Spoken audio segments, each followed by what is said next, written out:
There's similarity with overlapping triangles. So we've got two triangles, they're overlapped, they're both mathematically similar. We need to calculate CE, which is on the right hand side. We're going to start by drawing the two triangles. They're overlapped at the moment, so we're going to start by drawing them. So that's the smaller one, A, B and C.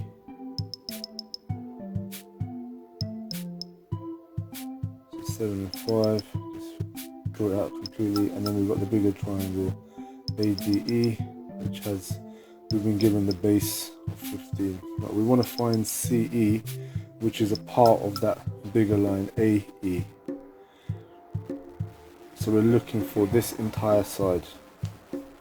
So the second step will be to work out the scale factor that takes you from the smaller shape to the bigger shape.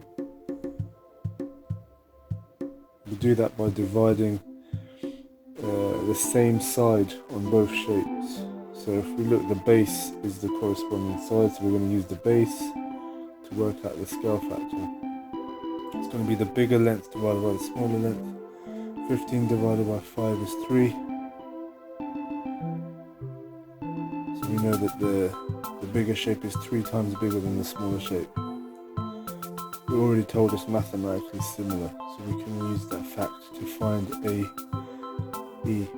So our third step is to find the length AE.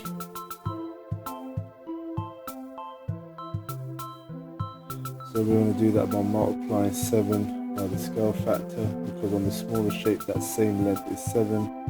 So 7 times 3 is going to be 21, so that bigger length is 21 centimeters. So I've drawn it there, A to E is 21 centimeters. And the question they want you to find out what C to E is. We already know that the entire line is 21 centimeters. Out of that 21 centimeters, we also know that we have 7 centimeters of it, which is from A to C. So to work out C to E, we're going to do 21 take away 21 take away 7, which is 14 centimeters. So it's 14 plus 7 is 21. So it all works out.